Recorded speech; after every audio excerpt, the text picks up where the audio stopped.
다 같이 사도신경으로 우리의 신앙을 하나님께 고백하겠습니다. 나는 전능하신 아버지 하나님, 천지의 창조주를 믿습니다. 나는 그의 유일하신 아들, 우리 주 예수 그리스도를 믿습니다. 그는 성령으로 잉태되어 동정녀 마리아에게서 나시고 본디오 빌라도에게 고난을 받아 십자가에 못 박혀 죽으시고 장사된 지 사흘 만에 죽은 자 가운데서 다시 살아나셨으며 하늘에 오르시어 전능하신 아버지 하나님 우편에 앉아 계시다가 거기로부터 살아있는 자와 죽은 자를 심판하러 오십니다. 나는 성령을 믿으며 거룩한 공교회와 성도의 교제와 죄를 용서받는 것과 몸의 부활과 영생을 믿습니다. 아멘. 찬송가 442장 저 장미꽃 위에 있을 다 같이 찬송하겠습니다.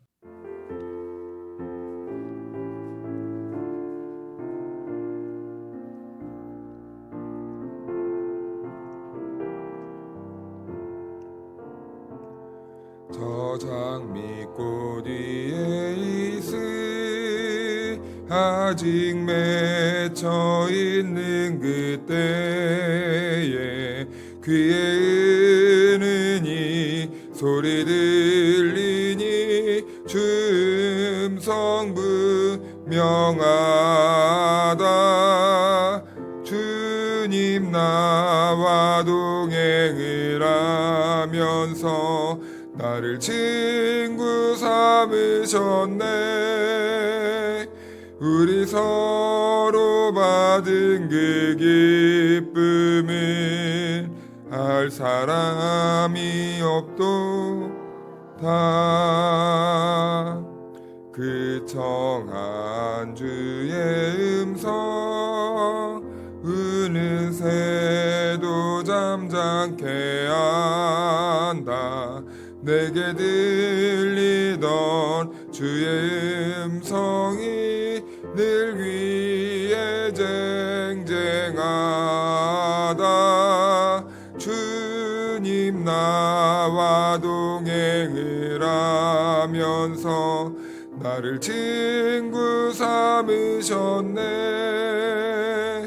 우리 서로 받은 그 기쁨은 알 사람이 없도다. 반깁도록 동산 안에 주와 함께 있으려 하나. 괴로운 세상에 할 일 많아서 날 가라 명하신다. 주님 나와 동행을 하면서 나를 친구 삼으셨네. 우리 서로 받은 그 기쁨은 알 사람이 없도다. 오늘 우리에게 주신 하나님의 말씀은 고린도전서 10장 14절에서 22절입니다. 그런즉 내 사랑하는 자들아 우상 숭배하는 일을 피하라.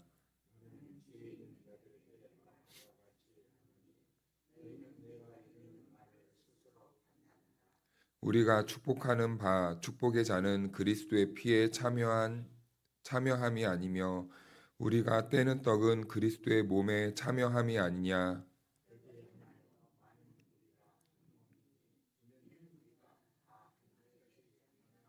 육신을 따라 난 이스라엘을 보라. 제물을 먹는 자들이 제단에 참여하는 자들이 아니냐.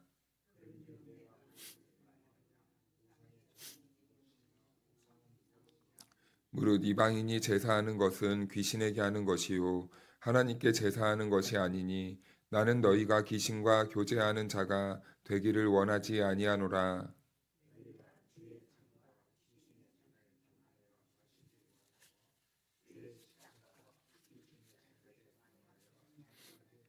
함께 읽겠습니다. 그러면 우리가 주를 노여워하시게 하겠느냐? 우리가 주보다 강한 자냐? 아멘. 할렐루야. 하나님의 은혜와 평강이 우리 모두에게 함께하기를 주님의 이름으로 축복합니다. 신앙생활을 하다 보면요, 우리가 어떤 순간에 죄를 짓는 것보다 애매한 문제들이 사실은 많이 있습니다. 그래서 이것을 해야 되냐 말아야 되냐 이런 어떤 문제 앞에서 선택할 때가 사실은 굉장히 많이 혼란스럽고 어려운 문제거든요. 그래서 이렇게 하는 게 죄인가 아닌가, 그리고 어디까지가 괜찮은 것인가, 이 정도는 참여해도 되는가 라는 이런 문제들이 있습니다. 왜냐하면 우리 사회가 어, 한편으로만 우리가 한 가지 방향으로만 가는 게 아니라 사실은 여러 가지 문제들이 얽히고 설키고 꼬여 있기 때문에 우리는 그 다양성 앞에서 신앙인으로서 어떠한 인식을 가지고 어떠한 방향으로 어떻게 행동하고 어떤 선택을 하는 것이 그리스도인으로서 올바른 선택인가라는 질문을 항상 한다는 것이죠. 그런데 이 질문은 우리를 피곤하게 하는 질문이 아니라 사실은 그만큼 우리가 신앙 안에서 진지하다는 태도입니다. 하나님 앞에서 우리가 진지한 신앙생활을 하고자 하기 때문에 이런 고민을 하지, 사실은 아무 생각 없는 사람들도 있다는 것이죠. 그래서 고린도 교회 성도들도 그 문제로 인해서 우리가 어디까지 해야 되는가, 이 경계선에서 지금 혼란과 논란 속에서 교회가 한 몸을 이루지 못하고 있었던 것이에요. 그래서 지난 금요일 날 이 한 몸에 대해서 나눴는데, 그들은 여러 가지 이런 논란들이 오고 갔기 때문입니다. 그들은 우상을 믿지 않았어요. 그러나 우상의 문화 속에서 그들은 살아야만 했습니다. 우리도 그렇지 않습니까? 우리도 그리스도인이지만 우상의 문화가 가득한, 하나님을 대적하는 문화들이 가득한 이 세상 속에 살아내야 합니다. 그들의 그래서 삶의 방식은 그들이 의도했든 의도하지 않았든 자연스럽게 익숙한 삶의 방식, 세상에서의 살았던 그 삶의 방식이 교회 안으로 그냥 슬그머니 들어왔다는 거예요. 시장에서의 생활도 그랬고, 모임도 그랬고, 그들의 직업적인 문제도 그랬고, 그들이 인간관계를 맺는 방법, 그리고 우상의 제사와 모든 것들이 다 연관되어 있었던 겁니다. 삶의 일거수일투족이요, 우상의 문화, 우상의 가치로 그냥 다 이렇게 기반이 되어 있었다는 거예요. 그래서 성도들이 묻는 겁니다. 나는 하나님을 믿는데 그 문화 속에 참여해도 됩니까? 아니면 참여하지 않아야 됩니까? 뭐 쉬운 예로 우리가 술자리 접대 문화를 참여해야 됩니까? 안 해야 됩니까? 우리도 살다 보면 우리가 원하든 원하지 않든 우리가 이제 직장 생활을 하시는 분들이 있으면 그 회사의 구조나 아니면 회사가 추구하는 그 윤리나 성과주의와 그리고 그 안에서 과도한 경쟁을 부추기고 요구할 때가 있습니다. 그런데 우리 기독교 신앙은 누군가와 경쟁하고 과도한 이런 문화들을 굉장히 좀 거부하는 그런 뉘앙스를 풍기고 있죠. 그리고 인간관계를 맺기 위해서는 술자리, 그리고 또 접대도 해야 되고, 비윤리적인 관행이 연결돼 있을 때는요, 또 세상은 우리들에게 이렇습니다. 아, 유난 좀 그만 떨어라. 뭐 예수 믿는 게 뭐라고? 왜 너희들만 그렇게 사느냐? 라고 이렇게 말할 때가 있습니다. 거기 안에 속하다 보면 우리는요, 순간순간 우리의 양심이 무뎌질 때가 있다는 거예요. 이럴 때 우리는 고민해요. 이런 세상의 구조 속에서 그리스도인들은 어디서부터 어디까지 도대체 관여하고 참여해야 되는가? 나아가서 세상에서의 성공이요. 또 이런 경우가 있습니다. 내가 세상에서 성공하는 것이 내 존재를 부각시키는 거야. 내 존재를 알리는 거야. 이렇게 이런 경계선에 서 있을 때도 있고요. 그리고 어떤 효율과 효과가 어떤 결과가 모든 것을 판단할 때 결과주의, 이런 성과주의로 판단할 때 그 길을 걸어가는 과정에서 어떠한 부정부패나 타락에 우리는 눈을 감아 버려야 돼요. 내 성과를 이루기 위해서는요, 그 과정 속에서 무슨 이런 음, 부패하는 일이 있어도요, 그냥 이번 한 번만 눈 질끈 감고 내가 이번에 성공해야지, 이런 결과를 가져옵니다. 그래서 또 다른 한편으로는 하나님 나라보다 내 이 삶의 시련을 이렇게 앞세우는 시대에서 그리스도인들도 하나님 나라보다는 자기 이익과 자기 이런 삶을 택할 때가 많다는 것이죠. 그러면서요, 우리는요, 이런 고민 속에서 때로는 스스로 위로할 때가 있습니다. 어떻게 위로하냐면요, 신앙은 신앙이고 삶은 삶이야. 내가 마음으로 하나님을 열심히 믿고 이 세상에서는 또 이 세상의 삶을 살아내야지 이러면서 신앙과 삶을 은근히 갈라놓는 이런 선택을 해버릴 때가 있다는 것이죠. 그런데 바울은요, 이런 고민에 빠진 성도들에게 단순히 해야 된다, 하지 말아야 된다, 말하지 않아요. 그보다 더 깊은 질문으로 고린도 성도들에게 질문을 하거든요. 지금 우리는 누구의 식탁에 앉아 있는가라는 겁니다. 우리는 누구의 식탁에 앉아 있는가. 그래서 18절에서 이렇게 말합니다. 육신을 따라 난 이스라엘을 보라. 재물을 먹는 자들이 제단에 참여하는 자들이 아니냐. 이 말은 이런 뜻이에요. 이스라엘 백성들이 재물을 먹는다는 것은 단순히 고기를 먹고 있냐, 먹지 않고 있냐, 이 먹음의 행위에 해당하지 않고 그 제단과 관계를 맺는 것이다라는 겁니다. 먹는다는 것은요, 다른 의미로 그 제단에 참여하는 것과 같다라는 거예요. 식탁은 단순한 식사가 아니라 그래서 소속과 연합의 상징이 되는 겁니다. 그래서 바울은 이어서 말하는데요. 우리 19절, 20절을 한 절씩 교독해서 읽겠습니다. 그런즉 내가 무엇을 말하느냐? 우상의 제물은 무엇이며 우상은 무엇이냐?